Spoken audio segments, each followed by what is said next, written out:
Once you establish system integrity, then you have to start establishing boundaries. Okay, we know that there are going to be system-started tasks, there are going to be daemons, there's going to be things that need to run on the system that need to have some sort of extraordinary privilege, so we need to come up with a way to allow for that while recognizing that not everything should fall into that bucket, and recognizing that it should request for and then exit that special authority.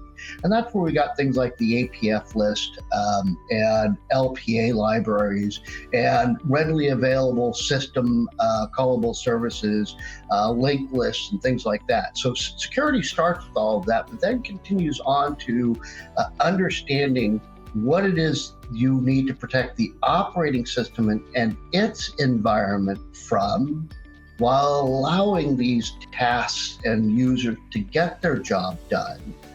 And then start looking at applications and application data. So there's really a set of levels that you have to start from the operating system, building your way up to the application, then building your way up to the user. You've got the network interface, you've got all sorts of, shall we say, pieces that come into play, that security has to be baked into all of them. If I were to think about what the bones of security are and the really key foundations to computing security, I think about things like, just making sure that you have a strong security posture. Having a strong security posture is critical. You want to make sure that you're able to protect your critical assets and your data.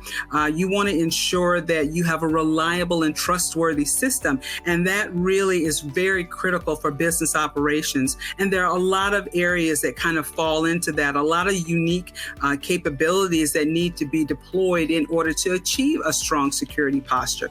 You need to have in place methods for protecting your data, or for also identity and access management. You want to make sure that people have access to only the data that they should have access to, and also at the right security level. You want to make sure that you protect yourself from various types of insider threats and things like that. Of course, you want to make sure you're protecting your network. Network protections are critical. And then you also do want to use strong cryptography.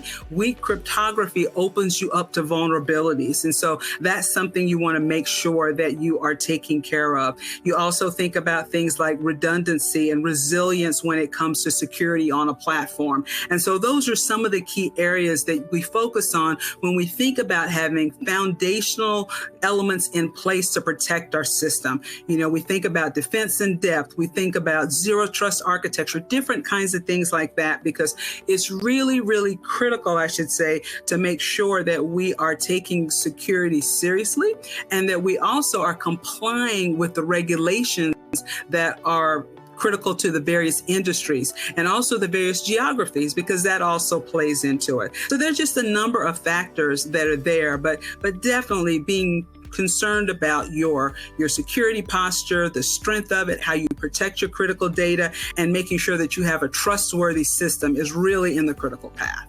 For me, security has to be designed in from the bottom up. It's not something you can bolt on at the end. You have to think about security right from the start. And we talked today about, we've got all these APIs on the mainframe and all these things that we can do. And I'm an advocate for opening up the mainframe, but design security into it. And sometimes it's not just about technology, it's not just about people, it's not just about process, it's all of them together. And I think you've got to think about security at sort of the moment you start thinking about doing something, whether it's an upgrade or opening up a port or a new application, or you're going to take one product out and replace it with another. Design security in it right from the start. What do I consider to be foundations of cybersecurity from a business application system of record in the mainframe point of view? There's really two basic things. It's all the basic cybersecurity principles. What is least privileged access? How do you then implement it?